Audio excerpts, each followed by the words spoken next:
Ayan, good day ka backyard. So ayan, what's up sa ating lahat dyan, no? So ayan po yung ating nabili ngayong araw. 17.3 po lahat yung ating nabili.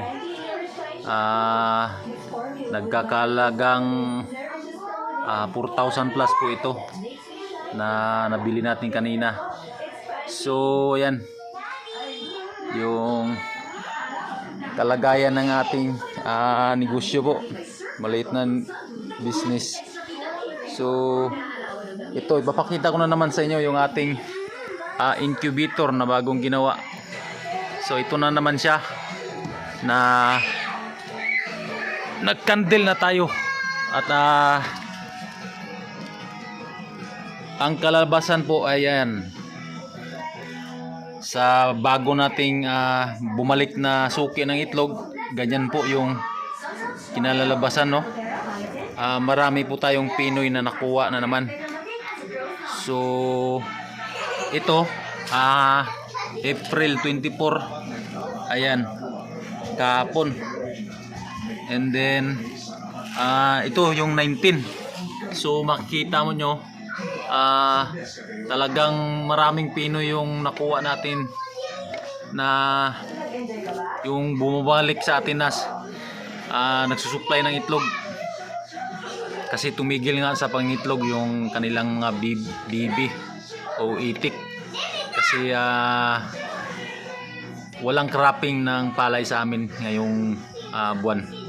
So ito, ka-harvest lang, kabibili lang natin ito nung 19. Tapos yun,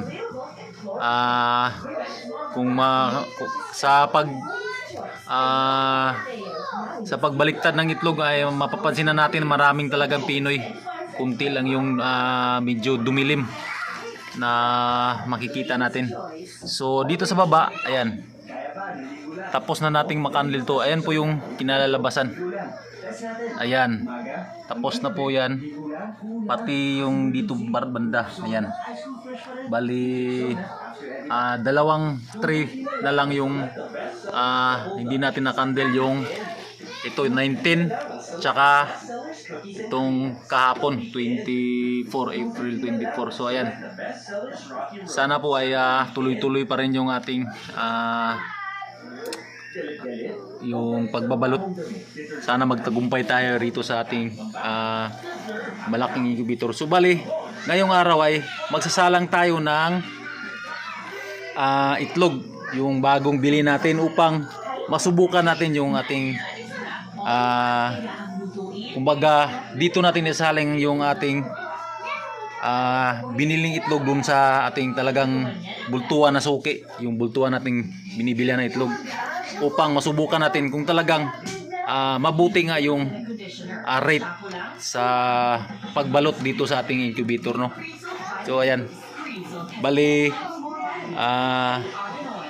ano po ito, kumbaga ilang tray na ba yung kulang? Isa, dalawa, tatlo, apat, lima, anim pa po yung kulang dito.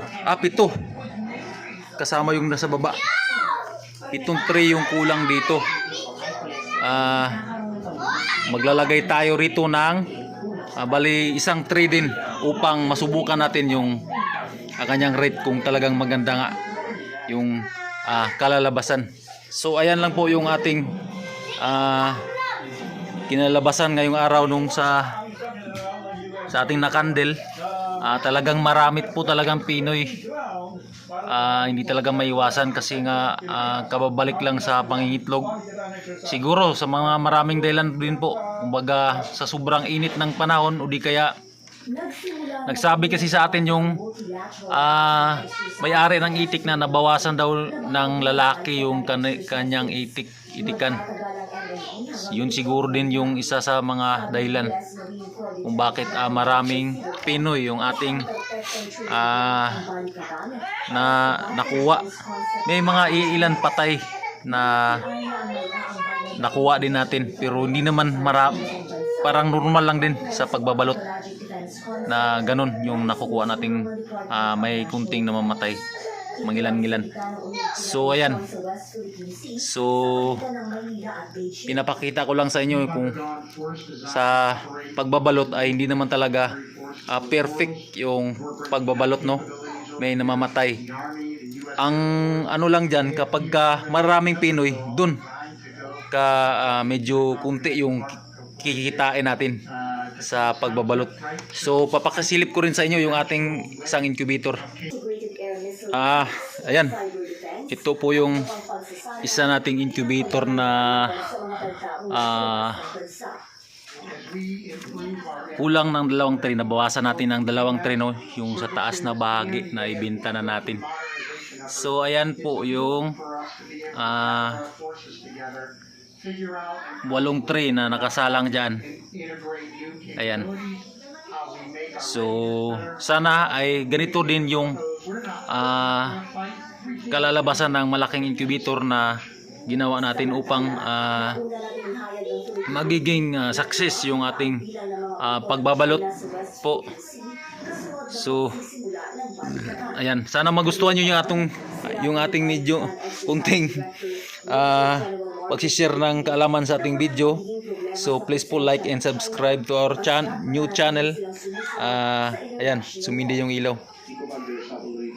Sana po ay may tulong tayong kakaunting kalaman sa inyo.